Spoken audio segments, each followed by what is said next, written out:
BBC Bangla আপনাদের স্বাগত। আজ আপনাদের সাথে লন্ডন স্টুডিও থেকে আছি মানসী বড়ুয়া, আর ঢাকায় আমার সাথে থাকছেন আকবর হোসেন। আন্তর্জাতিক বাংলা সংবাদে আপনাকে স্বাগত। এই মুহূর্তে আমাদের হাতে এসেছে বিশ্বের তৃতীয় বিশ্বযুদ্ধের সর্বশেষ গুরুত্বপূর্ণ সবথেকে তাজা আপডেট সংবাদ। প্রথমে জানাবো, ইরানের আক্রমণাত্মক কৌশলে বদলে দেবে বিশ্ব ক্ষমতার সমীকরণ। যুক্তরাষ্ট্র এখন ইরানের সামনে তাসের ঘরের মতো ভেঙে পড়ছে। ইরানের শর্ত পূরণ না হলে যুদ্ধকে প্রতিরক্ষামূলক পর্যায় থেকে আক্রমণাত্মক পর্যায়ে নেয়ার কৌশল নিয়েছে দেশটির সর্বোচ্চ নেতা মোস্তফা খামেনি। তার এই কৌশলে বিশ্বের ক্ষমতার সমীকরণ বদলে দেবে বলে মন্তব্য করেছেন খামেনির উপদেষ্টা এবং সহযোগী মোহাম্মদ মোকবেরাজ। সামাজিক যোগাযোগ মাধ্যমে যুক্তরাষ্ট্রকে এই হুঁশিয়ারি দিয়েছেন তিনি। এরপর জানাবো, মার্কিন রণতরীতে তীব্র খাদ্য সংকট, নষ্ট টয়লেট, মানসিক চাপে নাবিকেরা। ইরান যুদ্ধে অংশ নিতে 250 দিনের বেশি সময় ধরে সমুদ্রে রয়েছে যুক্তরাষ্ট্রের বিমানবাহী রণতরী ইউএসএস আব্রাহাম লিঙ্কন। রণতরীটিতে রয়েছে প্রায় 5000 নাবিক। জাহাজটিতে খাবার এবং নিত্য প্রয়োজনীয় সামগ্রীর সংকট, নষ্ট টয়লেট, গরম পানি ও লন্ড্রির সুবিধার ঘাটতি দেখা দিয়েছে বলে অভিযোগ উঠেছে। ক্লান্ত হয়ে পড়েছে নাবিকেরা। কয়েকজন নাবিক জাহাজ থেকে ঝাঁপ দেওয়ার কথাও বিবেচনা করছে বলে তাদের পরিবারের সদস্যরা দাবি করেছে। এর মধ্যে জাহাজে 2 গ্রুপের মধ্যে গোলাগুলিতে অন্তত 7 জন মারাও গেছে।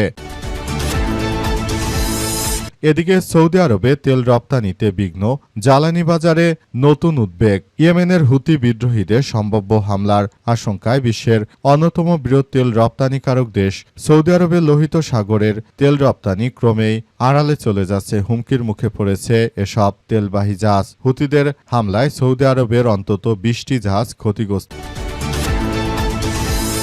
হয়েছে। এবারে জানাবো, কলকাতার বহু মসজিদে জুমারের আজান শোনা যায়নি, আতঙ্কে মুসলিমরা। ভারতের পশ্চিমবঙ্গে সংখ্যালঘু মুসলিমদের পরিস্থিতি ক্রমশ উদ্বেগজনক হয়ে উঠছে।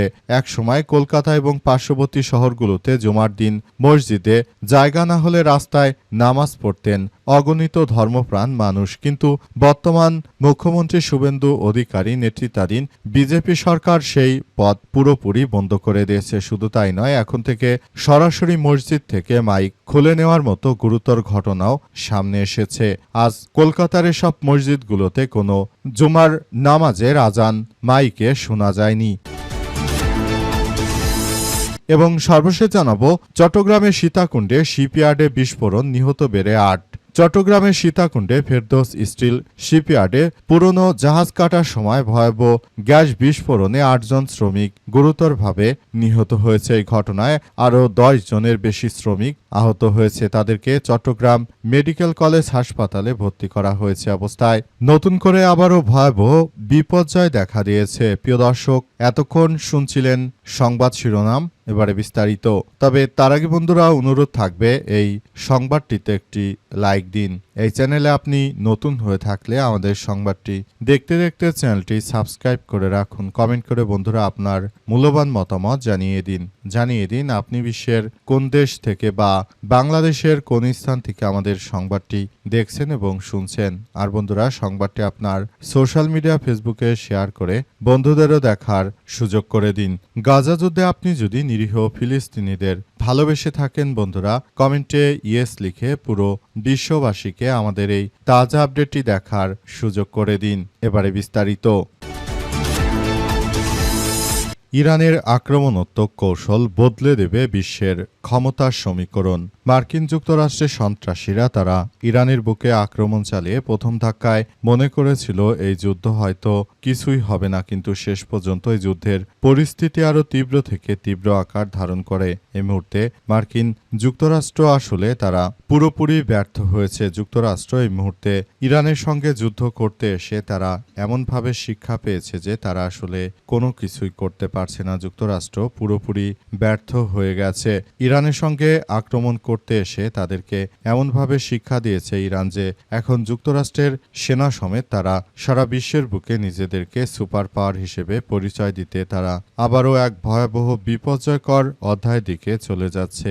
মার্কিন সন্ত্রাসীরা তারা শুরুতে ইরানের বিরুদ্ধে যুদ্ধ শুরু করার পর মনে করেছিল খুব সহজেই তারা এই যুদ্ধে জয়লাভ করবে এবং ইরানকে তছনছ করে দেবে, কিন্তু যুদ্ধের এত দীর্ঘদিন হওয়ার পরও এই মুহূর্তে দেখা গেল যে এই যুদ্ধে ইরান আগে থেকে আরও বেশি তারা শক্তি সঞ্চয় করে ফেলেছে। এর ফলে যুক্তরাষ্ট্র তারা চরমভাবে ইরানের কাছে চপেটাঘাত খাচ্ছে।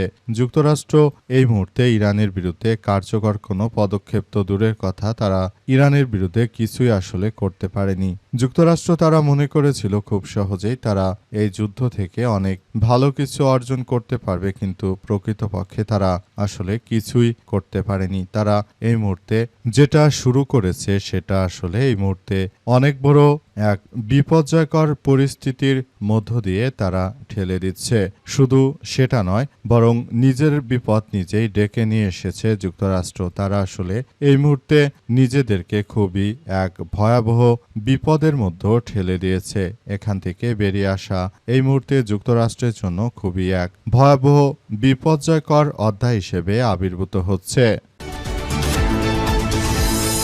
মার্কিন বিমানবাহী রণতরী ইউএসএস আব্রাহামে তীব্র খাদ্য সংকট, নষ্ট টয়লেট, মানসিক চাপে যুক্তরাষ্ট্রের নৌবাহিনী নাবিকেরা। দীর্ঘ প্রায় 265 দিনের মতো হয়ে গেছে মার্কিন যুক্তরাষ্ট্রের এই বিমানবাহী রণতরীটি ইরানের উপকূলের কাছাকাছি রয়েছে, আরব উপসাগরে এটি রয়েছে।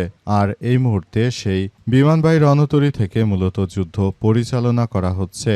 আর ইরানকে শিক্ষা দেওয়ার জন্য দীর্ঘদিন ধরে এটি মোতায়েন করে রেখেছে যুক্তরাষ্ট্র, কিন্তু আমরা শেষ পর্যন্ত দেখতে পেলাম যে যুক্তরাষ্ট্র আসলে এই বিমানবাহী রণতরীটিতে দীর্ঘদিন ধরে নাবিকেরা ডাঙ্গায় না যাওয়ার ফলে তারা মানসিকভাবে বিপর্যস্ত হয়ে পড়েছে। বিমানবাহী রণতরীতে যে টয়লেট ছিল সেটিতে সমস্যা, তাছাড়া সেখানে নাবিকেরা মানসিকভাবে ধিক্কারগ্রস্ত হয়ে পড়েছে। অনেক নাবিক তো ওই বিমানবাহী রণতরী থেকে লাফ দিয়ে তারা আত্মহত্যারও পথ বেছে নিয়েছে। আবার এর কয়েকদিন আগে, মাত্র 5 থেকে 7 দিন আগে, বিমানবাহী রণতরীতে নৌবাহিনীর সদস্যরা দুই পক্ষের মধ্যে গোলাগুলির ঘটনা ঘটায় এবং সেখানে 7 জনের মৃত্যুর খবর পাওয়া গেছে। ইরানের একটি গণমাধ্যম থেকে বিষয়টি জানানো হয়েছিল যে যুক্তরাষ্ট্রের নৌবাহিনীর সদস্যরা নিজেদের মধ্যে গোলাগুলি করে তারা সেখানে অন্তত 7 জন মারা গেছে।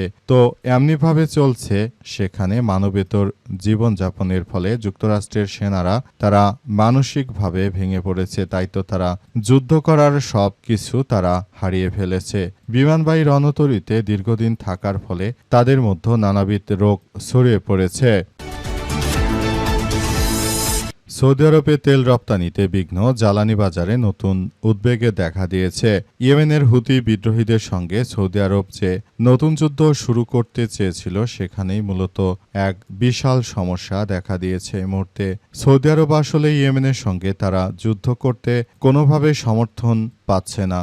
ইয়েমেন হচ্ছে তারা হুতি বিদ্রোহীরা ইরানের একটি প্রক্সি বাহিনী হিসেবে কাজ করে, কিন্তু আমরা দেখতে পেলাম যে সৌদি আরব এবং যুক্তরাষ্ট্রের সঙ্গে একত্রিত হয়ে ইয়েমেনের এই হুতি যোদ্ধাদের বিভিন্ন বন্দরে আক্রমণ করেছিল সৌদি আরব। তবে শেষ পর্যন্ত সৌদি আরবের সুখ বেশি দিন কপালে সইল না, কারণ তারা ইয়েমেনের বিরুদ্ধে এই যুদ্ধ শুরু করার মধ্য দিয়ে নতুন করে আবার এক ভয়াবহ বিপর্যয়কর পরিস্থিতির সৃষ্টি হয়েছিল। এই পরিস্থিতি এতটাই তীব্র থেকে তীব্র আকার ধারণ করে যে শেষ পর্যন্ত এই যুদ্ধ এক ভয়াবহ বিপর্যয়ের মধ্যে চলে গেছে। এই যুদ্ধ একদম ধ্বংসস্তূপের মধ্যে চলে গেছে। সৌদি আরবের বিমানবাহী রণতরী, সৌদি আরবের যে তেলবাহী জাহাজগুলো রয়েছে সেগুলো দেখা মাত্র ধসিয়ে দিচ্ছে ইয়েমেনের যোদ্ধারা। এর ফলে সৌদি আরব এখন তেল রপ্তানি তীব্র সংকটের মধ্যে পড়েছে। সৌদি আরব কল্পনা করতে পারেনি যে ইয়েমেনের যোদ্ধারা তারা এতটা শক্তিশালী হয়ে পড়েছে। এর আগে সৌদি আরব পাকিস্তান এবং তুরস্কের সঙ্গে চুক্তি করেছিল, কিন্তু চুক্তি অনুযায়ী সৌদি আরব আসলে কোনো কিছুই করতে পারেনি। সৌদি পুরোপুরি তারা ব্যর্থ হয়ে গেছে। তাদের এই ব্যর্থতা এতটাই তীব্র থেকে তীব্র আকার ধারণ করেছে যে সেটি তাদের জন্য এক ভয়াবহ বিপর্যয়কর পরিস্থিতির সৃষ্টি করেছে। অবস্থায় পুরো পরিস্থিতি থমথমে অবস্থা বিরাজ করছে সৌদি আরব। তারা আসলে এই মুহূর্তে আর কোনো কিছুই তারা অর্জন করতে পারছে না। তারা একরকম ধ্বংসস্তূপে পরিণত হচ্ছে। নতুন করে এক ভয়াবহ বিপর্যয়কর পরিস্থিতির সৃষ্টি হতে আসলে এই বিষয়গুলো নিয়ে খুবই চিন্তার মধ্যে রয়েছে তারা।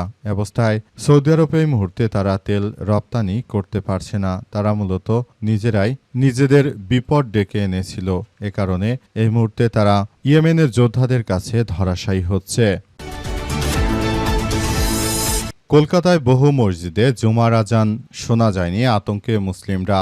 এবার কলকাতায় শুভেন্দু অধিকারী ক্ষমতায় আসার পর থেকে মুসলিমদের উপর চরমভাবে অবর্ণনীয় নির্যাতন শুরু করে দিয়েছে এই কুখ্যাত সন্ত্রাসী শুভেন্দু ক্ষমতায় আসার পর থেকে মুসলিমরা তো ভারতের সংখ্যালঘু, তাই তাদের উপর অবর্ণনীয় নির্যাতন শুরু করে দিয়েছে। শুভেন্দু আসলে এমনভাবে কার্যক্রম শুরু করেছে যে তারা দেশের মধ্যে এক ভয়াবহ বিপর্যয়কর পরিস্থিতি ডেকে নিয়ে এসেছে। প্রতি শুক্রবার কলকাতায় আসলে মুসলিমদের নামাজ বা আজান দেওয়ার বিষয়টি শোনা গেলেও এবার কিন্তু সেটি আর শোনা যাচ্ছে না। কলকাতার বিভিন্ন জায়গা ঘুরে ঘুরে দেখা গেছে যে কলকাতায় আসলে মুসলিমরা একরকম অসহায়ভাবে তারা জীবনযাপন করছে। মুসলিমরা এই মুহূর্তে পুরোপুরি এই ভারতের হিন্দুত্ববাদীদের কাছে তারা আটকে পড়েছে।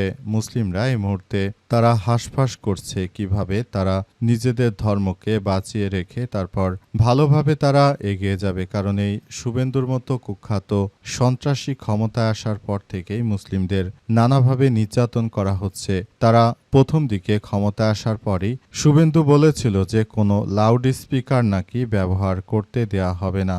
এরপরই তারা মূলত এই বিষয়গুলো নিয়ে খুব বেশি কার্যক্রম শুরু করে। তবে একটি বিষয় অত্যন্ত দুঃখজনক যে আমরা দেখতে পেলাম সৌদি সহ যেসব মুসলিম রাষ্ট্র রয়েছে, ভারতে এত মুসলিম নির্যাতন হয়, তারা কখনোই নরেন্দ্র মোদীকে একটিবারের জন্যই কোনো চাপ প্রয়োগ করেনি। সব সময় শুধুমাত্র তারা নিজেদের স্বার্থ হাসিল করার জন্যই কাজ করেছে। অথচ এদের মুসলিম সুন্নিদের পাশে দাঁড়ানোর কথা ছিল।